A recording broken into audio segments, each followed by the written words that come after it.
Ahí te va.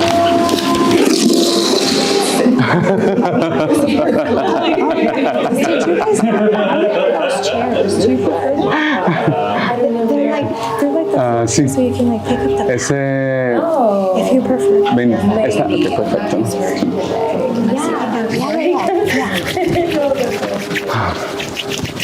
Welcome everyone. Thank you all for being here. We might be expecting a couple more people. My name is Angel or Angel. I go by both. My pronouns are they, them. And I am here with these 5 amazing facilitators. I will let them introduce themselves. We are all a part of Higher Self Friendly, which is a network of heart center facilitators working to bring people together around creating inclusive and safe spaces for LGBTQ plus, BIPOC, Black, Indigenous, people of color, and honestly, everyone that is looking for a deeper connection within through mind-body, self-development, self-expression experiences. We have a few different programs today, Higher Self Sundays, as part of our winter solstice celebrations, is one of our 3 programs that we host. Weekly, bi-weekly, monthly, and then sporadically. Higher Self Sundays is a few times a year.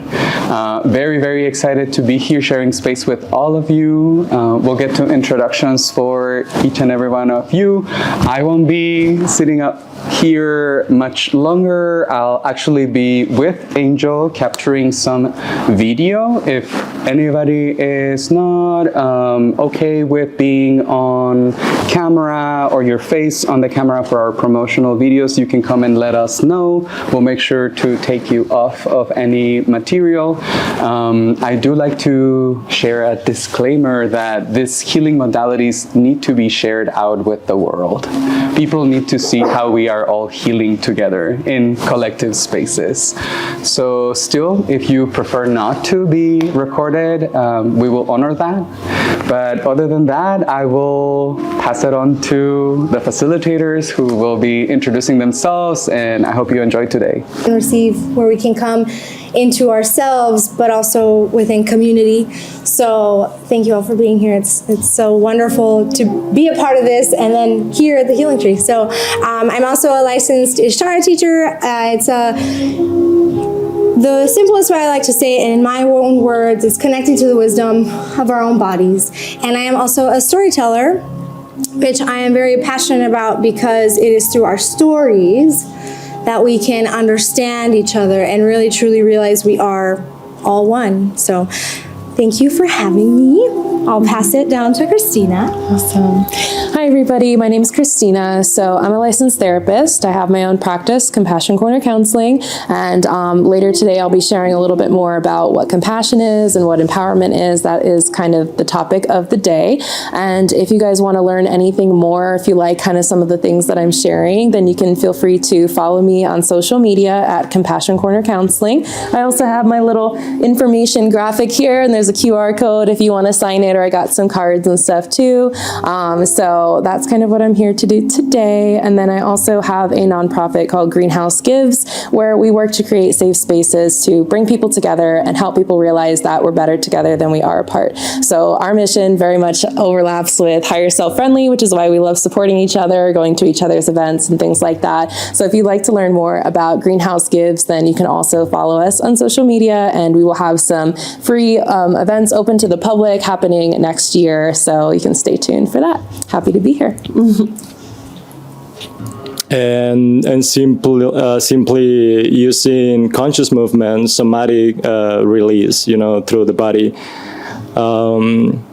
The topic today is self-empowerment and compassion.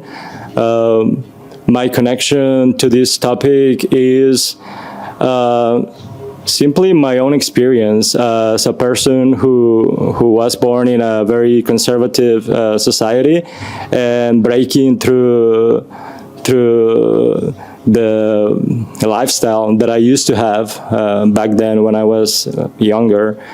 So yeah, I'll be sharing more about it when we dive deeper into the topic. And thank you everyone for being here. Well, that will be me. I will be the first one to, I'm just gonna, to guide you this evening. I'm really excited because there's going to be a lot of stuff that we're going to be talking about. There's going to be a lot that we will be processing and just kind of understanding, right? And sometimes before we can even receive, right, we need to kind of ground down a little bit. Because sometimes we might still be carrying things from whether 30 minutes ago, this morning, yesterday, whatever it is. So yes, please feel free to grab any of those anytime you'd like. If it just supports your back better, please do. And I want to emphasize we have extra pillows, blankets, bolsters, anything that you need to be comfortable, please feel free at any time to grab it. That's why it's all here, okay? So just, I want to say that. So I'm glad you listened to what you needed. That's actually very, very, very aligned with what I'm going to talk about right now.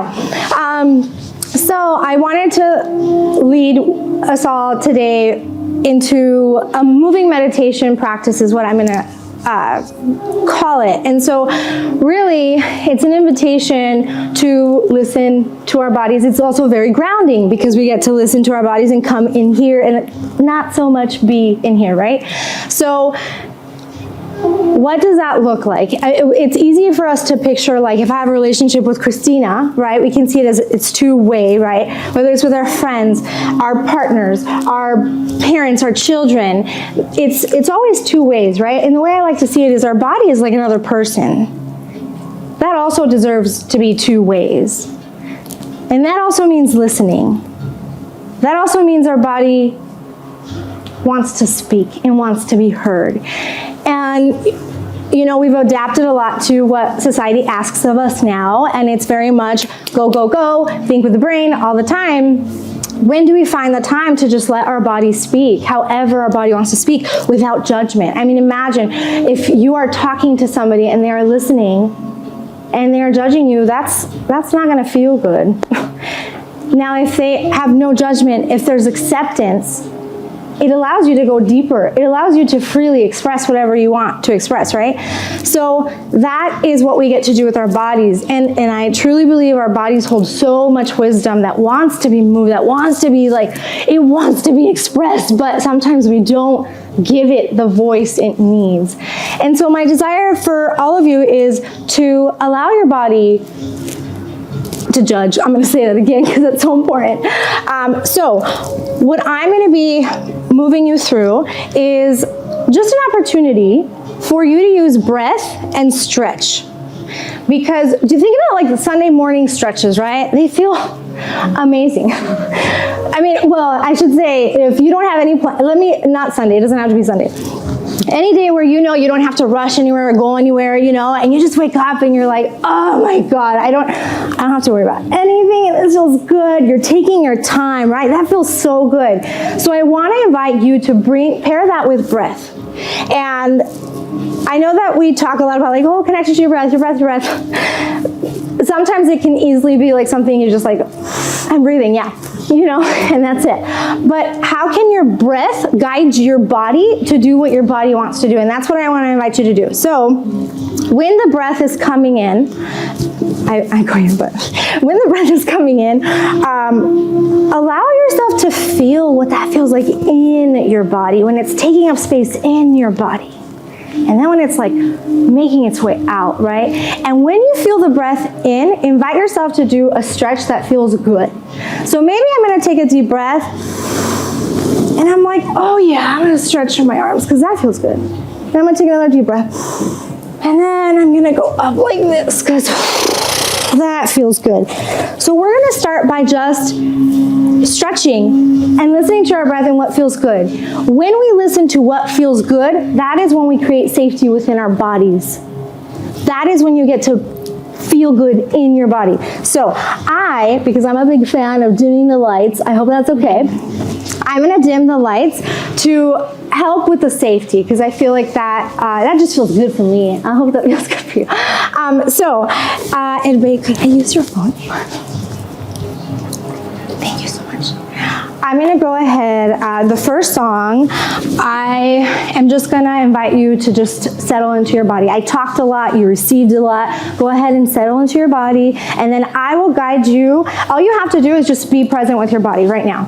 And then I will let you know when I wanna guide you to really fully take up space with your body, okay? You might hear my voice coming a little closer to you because I'm gonna be walking, but my eyes will be closed. Nobody here is watching you. This is for you. This is for you to take this time, take this space to be with your body.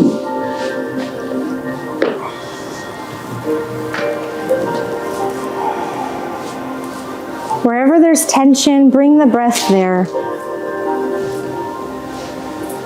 Maybe there's a moment of stillness that you just kind of check in. Think about where you are. You have made it a point to be here with these other humans and sharing this space together. You are here for yourself. You are here for them. You are here for the collective. Honor yourself for being here. And I'm going to invite you to take that breath in and feel it coming into your body, taking up that space as it moves out.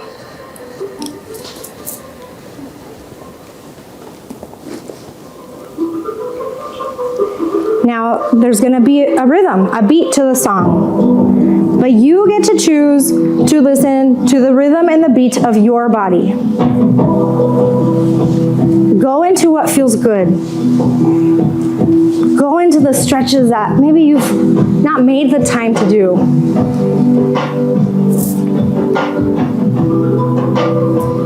This is your time to take up space.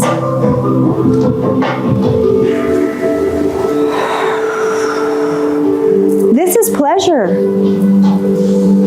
This is pleasure in your body.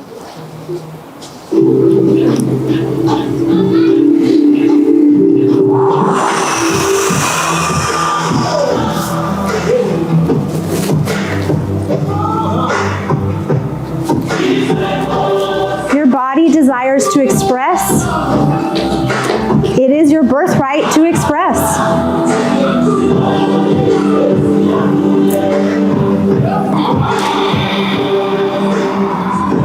Let the breath, the life inside you guide you into the movement your body desires.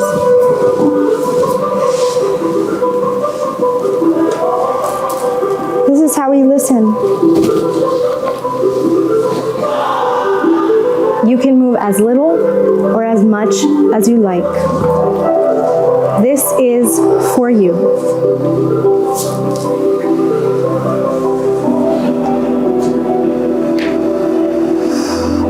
You can make noises.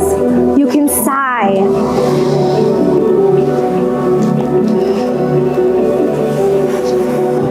This is you coming back to your body. It is a privilege to have our bodies.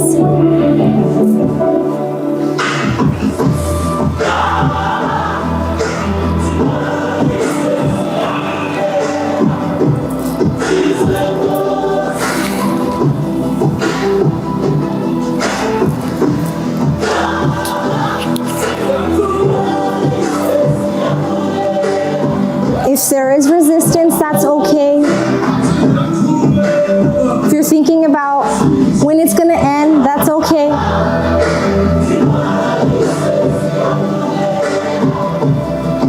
Be still if you need it.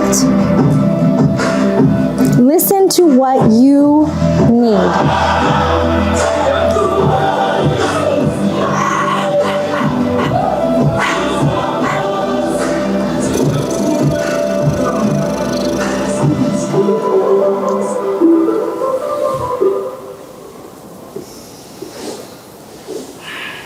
Please take the time to honor this time with your body.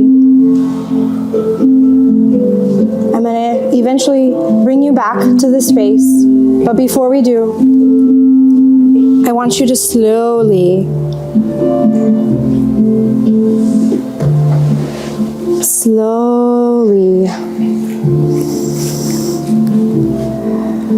take your time. Maybe we need a deep sigh. Take a deep breath with no, you're still here, you're still connected. So bring that with you the rest of the night. Honoring your body and being with yourself. Thank you for allowing me to guide that. Here to talk about compassion and empowerment, and I think it's important before we get into them to talk a little bit about why these topics are so important. Like, what's the reason to talk about them? Well, some of you might be aware that the world is not always the most friendly kind of place, and there's a lot of pain and suffering, and the state of the world right now is sometimes disheartening, and with so much division and isolation and othering of it's us and them, instead of coming together and realizing that we're all human, and if we were able to empower each other and show compassion to each other, what kind of better world, more peaceful world might we live in if we could treat each other like that, instead of focusing on the ways that we're different and the divides. And right now we've got politics going on, and that was really stressful for a lot of the LGBTQ BIPOC community, which is part of where I know Angel wanted to have a space today to kind of recognize some of that and be able to hold space for people who are hurting right now and afraid and dealing with the stress and difficulties of the world. And so if we can kind of just take a moment to kind of reflect on where our world is now, and if this is really where we want to be, or if we would like to work towards a more compassionate world where we're empowering each other and empowering ourselves to do better, and to be able to move forward together. So I'm going to open it up. I don't know if any of the other facilitators wanted to talk a little bit about the state of the world or anything like that before we move into our educational portion. Anybody want to say anything? No? Yeah. Okay, awesome. And I can't see you over there, so I just realized, I was like, wait, let me tell you actually. Okay, so then we'll just go ahead and go straight into some information about compassion and empowerment. So let's start with compassion, and this is going to be a collaborative conversation. This is throughout this entire event, you're encouraged to participate, share your thoughts, be involved with the conversation, and we have a really nice sized group here, so I feel like we can really, hear each other out. So I want to start, instead of me just telling you what compassion is, what do you think compassion is? How would you describe compassion? Anyone want to take a whack at it?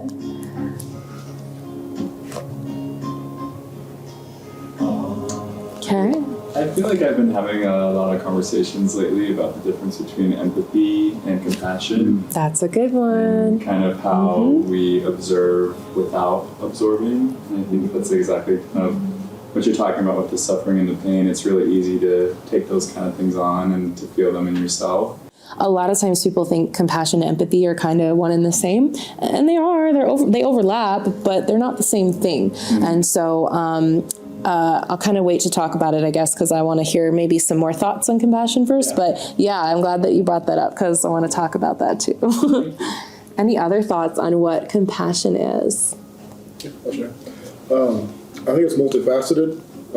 Like empathy and compassion, like you said, are kind of connected. I feel like empathy is a lot of times almost being able to feel almost sorry for somebody, and sometimes it almost is like if you're being empathetic for somebody, you're almost like, I feel sorry for you, right? Whereas compassion is more about like understanding how that person feels and being compassionate for how that person feels.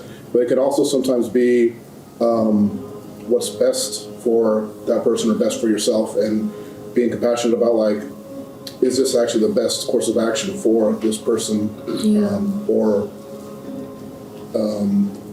there might be an enabler at some point, like so there's a little bit of like, you can try to understand how they feel, and you can see it from their point of view. And to me, that's more compassion. Whereas empathy, you're like, oh, I'm sorry that like your dad died. I'm sorry that happened, right? And maybe you could feel like this is how I would feel, and that's more of like what an empathy kind of feeling is. Whereas compassion is, well, how does that person feel about it? And then you can also say like, there's another, like I said, the other component is, are you enabling them to do too much with certain things, or are you being compassionate about what they actually need and feel? Yeah, awesome. So you are right on track. So I'll kind of share a definition of compassion now after having talked about it a little bit. So compassion is the awareness of pain and suffering as a normal part of the human condition with a desire to help alleviate and prevent it. So that part, that ending part really makes a difference because it's not even just the desire, it is the action, like you're doing something. And that is something that sets compassion apart from empathy, is the action that you take to actually help relieve pain and suffering. So compassion actually has 4 components: awareness, normalizing, kindness, and alleviation. So a lot of times we think of kindness as like, oh, you're just being nice, you're compassionate, it's the same thing. You can be nice but not be compassionate, and you can be compassionate but not be nice. It is actually 2 different things, but we often kind of lump them into the same category.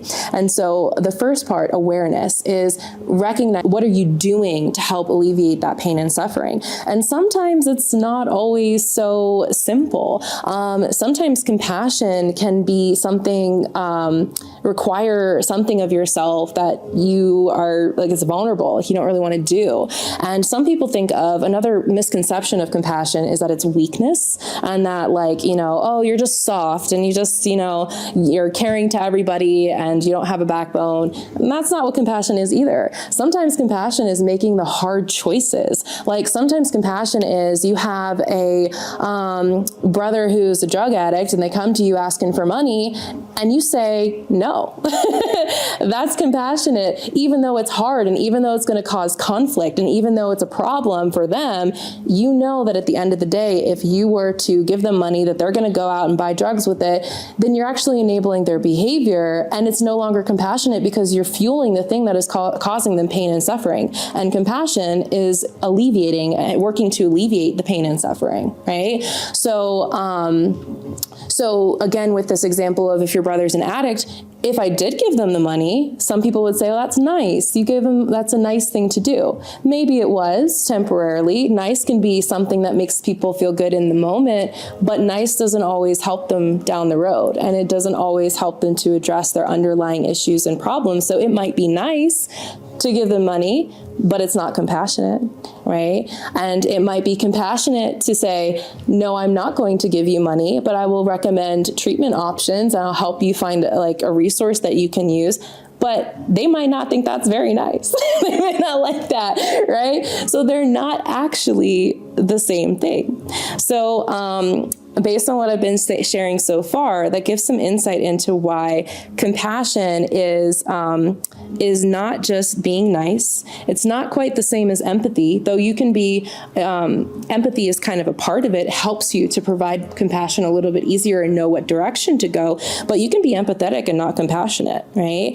And then one of the last kind of misconceptions I wanted to emphasize was the fact that compassion is weak. People look at it and it's like, oh, you're showing your feelings, you're connecting, you're caring, it's like a weakness. Especially men have this pressure from society to, like, you know, be firm all the time and not show that caring nature or nurturing nature.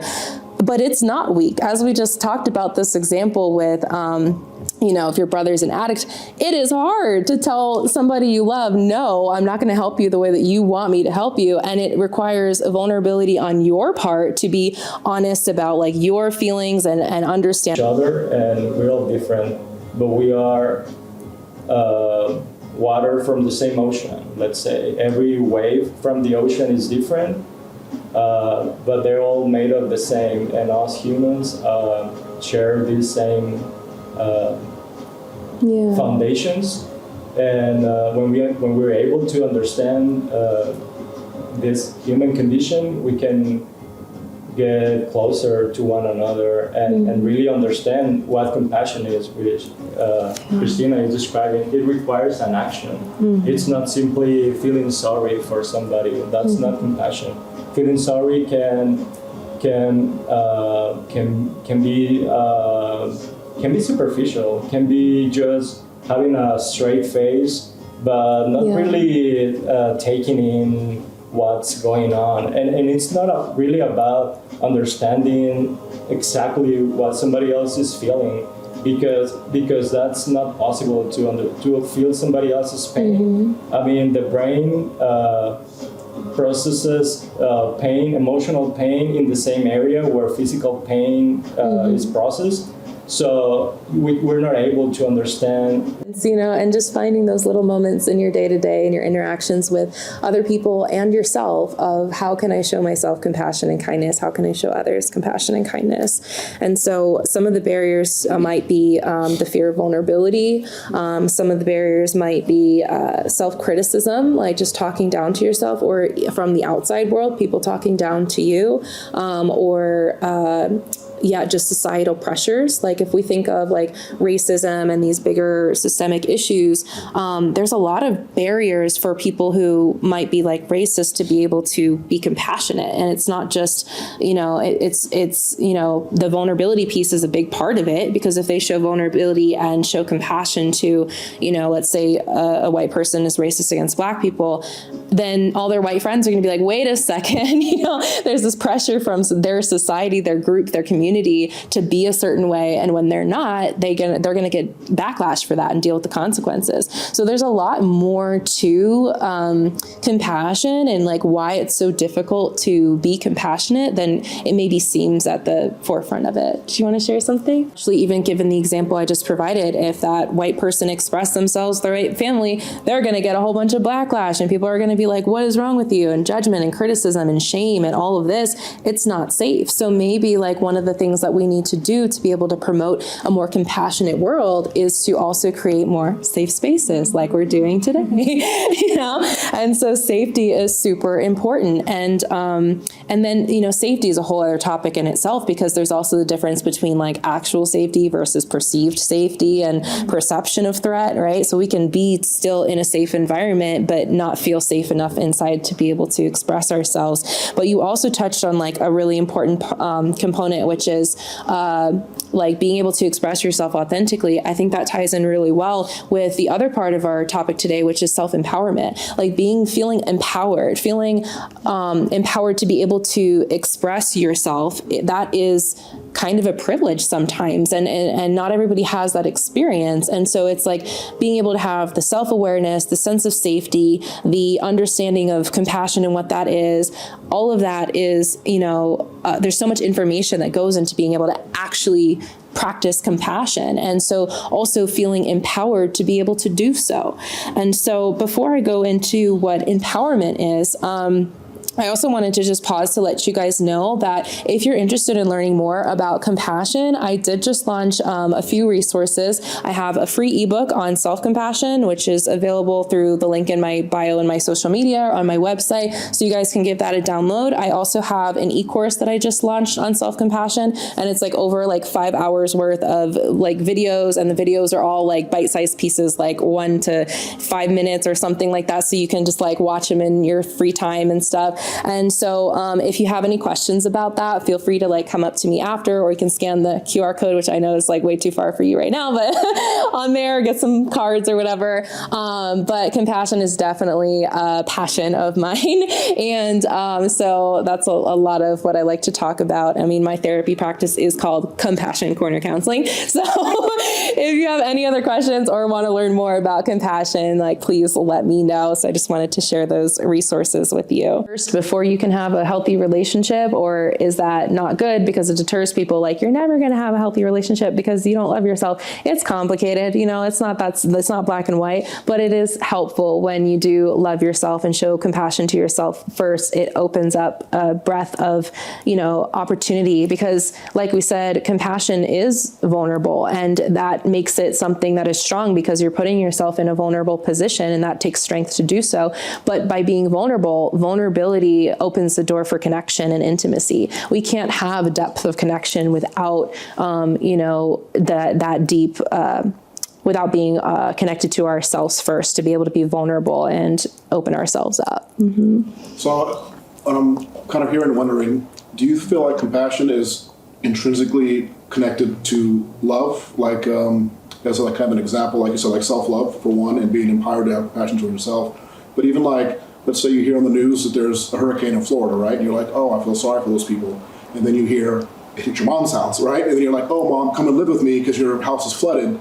That's based on your level of love with the individual person that's actually going through suffering. So do you feel like compassion is, because even with self-love, right? Like you would say, like, if you don't love yourself, it's hard to be compassionate towards yourself, right? Like, I'm angry at myself, I hate myself. You can't give yourself compassion because you don't have that love. Or even like with your example of a racist person, right? You know, they're like, oh, I don't love that person because they're, you know, whatever it is. I don't have compassion for them, right? So you think compassion is intrinsically always intertwined, or do you think that's just for the most part, or maybe like, what do you feel? I think that's a great question, a great concept. I love that. I love that.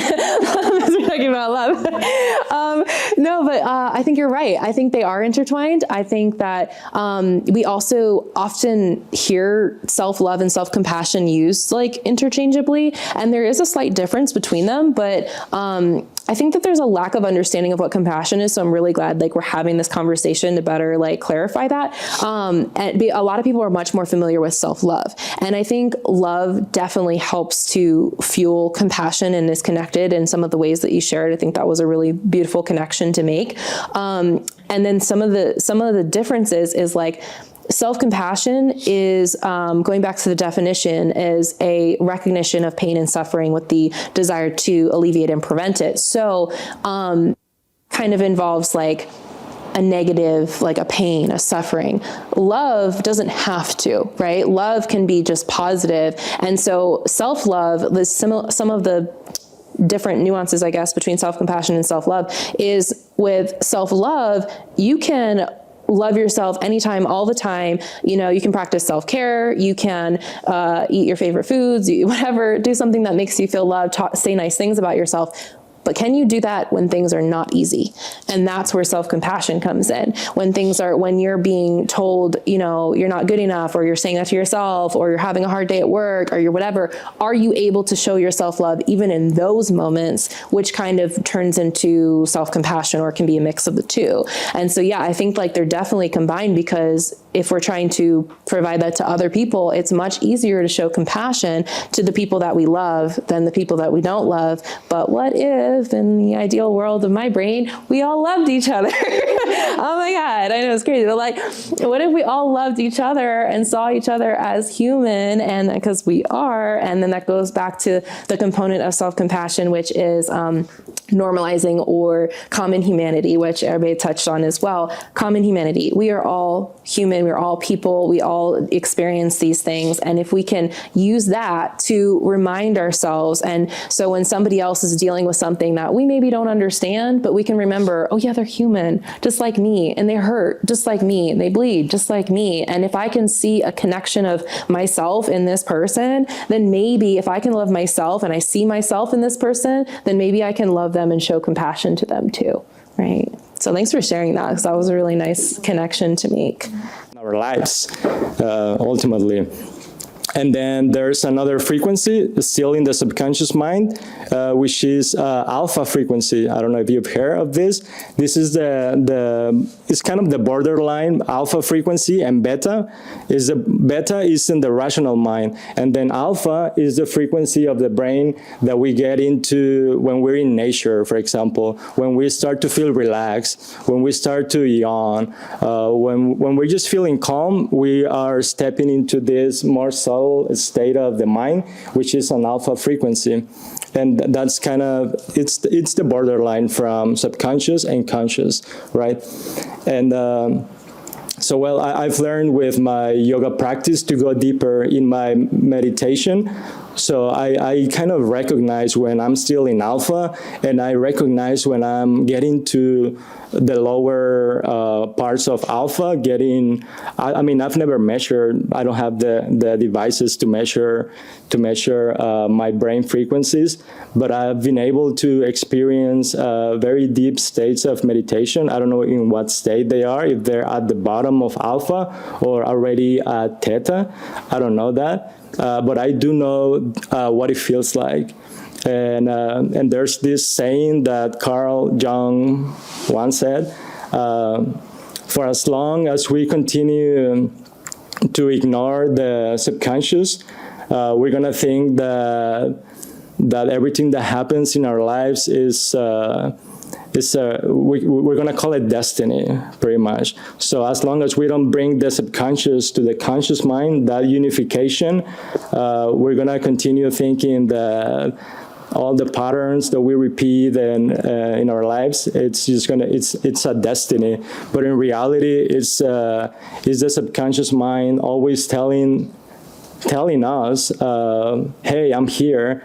But our rationality and medication and treatments for epilepsy, it used to be more severe for people who had this illness. And what they did, they started first with animals, cutting there's this base at the bottom of the, kind of at the top of the neck, at the bottom of the brain. I know I've learned this in Spanish, so it's hard for me to think in Spanish and then say those names that I know in Spanish to English.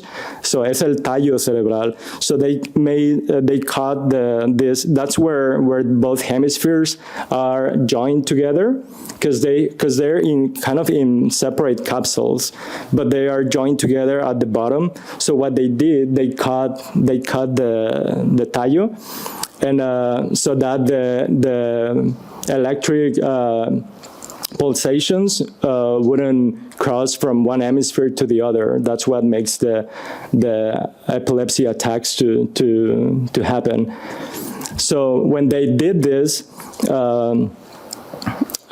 years passed. I mean, they then applied this same technique to children, and they noticed that when they didn't cut like completely the base, they did just a part of it, and they noticed that the epilepsy attacks went lower, or were not as severe as they used to be.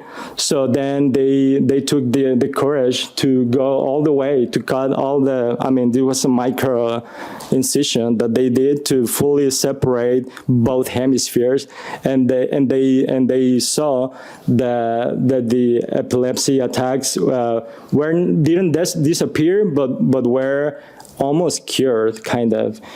You are, giving and, offering kindness and support and all of these things. But if you're not empowered enough in yourself to be able to have those boundaries that you alluded to earlier, then you might get burnt out and be providing too much compassion to other people.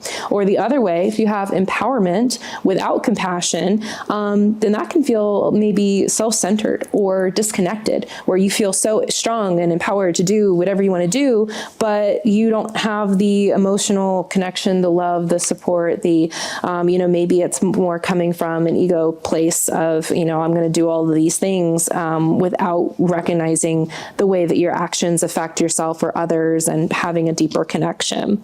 And so, if we have these things together, if we have both compassion and empowerment together, we can create a more balanced approach to self-care and community care, giving back to the community as well. So I'd like you guys to kind of think about that a little bit, the connection between compassion and empowerment. And then also I just want to touch on some of the barriers to empowerment, some of the things that might get in the way. So when it comes to ourselves internally, we might have a barrier of feeling a fear of failure or self-doubt or limiting beliefs, that get in our way of feeling empowered and being able to embrace all of who we are and our strengths and move forward.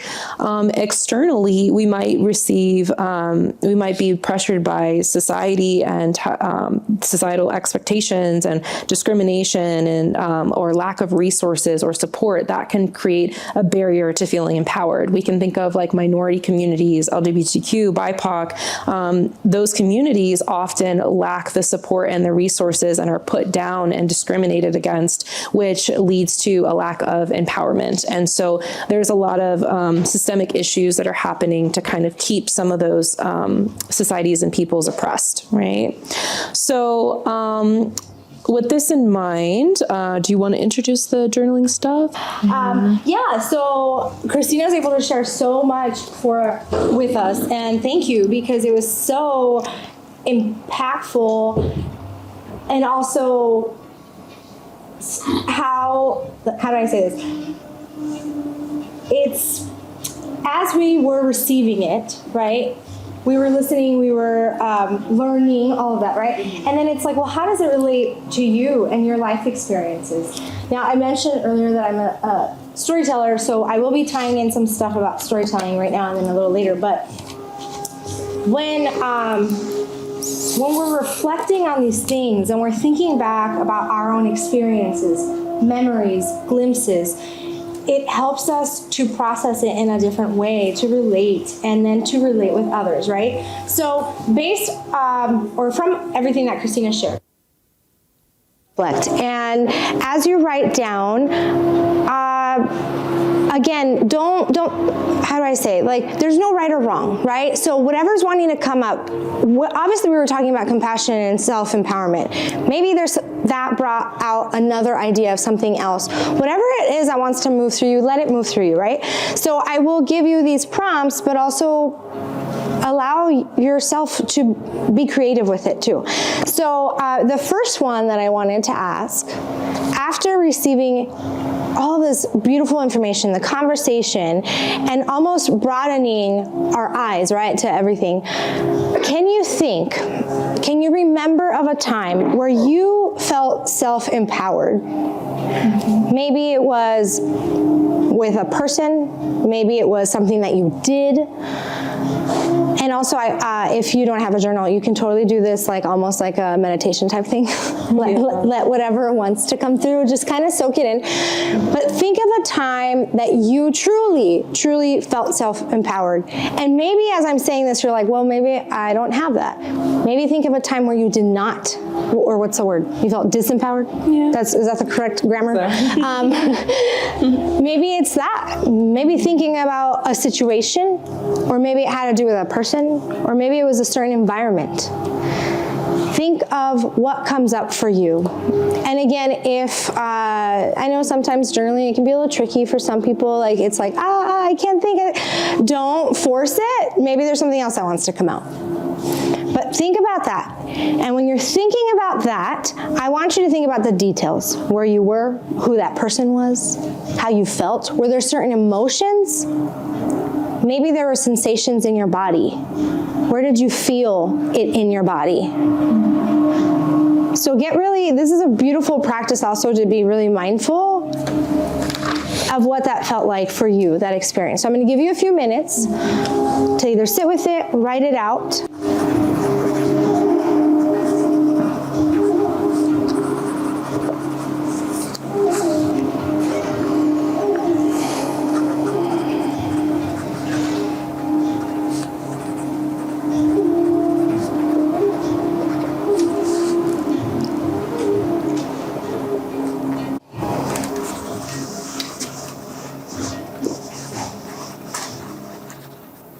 Is there anything that stands out now when you think of compassion and self-empowerment?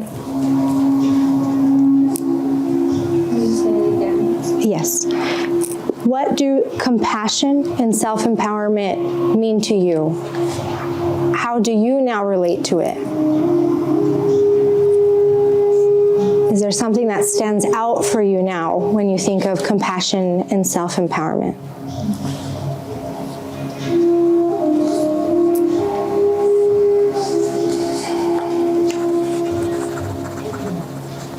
The reason why I had given some of those prompts is, like I said, I do storytelling. I've been studying storytelling at South Mountain Community College for, I think, almost 4 years. And yeah, was that you? Oh, thanks. Yeah, and there's all kinds of storytelling, right? Storytelling started from the very beginning of our existence. That's how lessons, our culture, information was all passed down, right? And there's different types. There's traditional, there's folk tales, there's legends, myths, all kinds. I personally, my favorite is personal storytelling. And that's what I wanted to maybe plant a seed for all of you. And that's why I was giving you those prompts.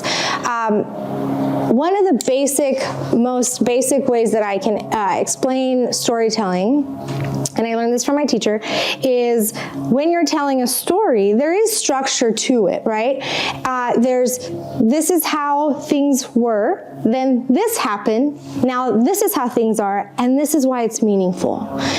When we tell stories, especially our own personal stories, it can be very empowering, because then we get to know our story, we get to be with our story, we get to choose who we are in our story. Now, I'm going to step into that story, and I'm going to own that story.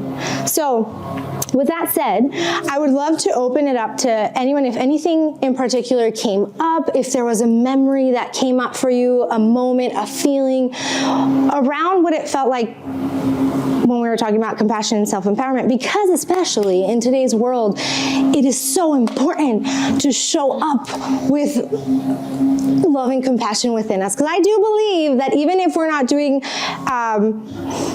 how do I say, if someone maybe might not be receiving it very much, if we show up with it, I still believe that's planting a seed. I still think that's making a difference. And so it's so important to step into that, to always, in a sense, like, share our light. I mean, really, we all have dark. I honor the dark, believe me. But there's so much dark, and if we get the chance to share light, wow, what a gift, right? What a gift. So if there were any moments that anything came up for you, that you had a memory, I'd love to hear, because that could eventually become a story for you. If it was a very impactful moment that can shed light into somebody else's life and say, oh, we are very different.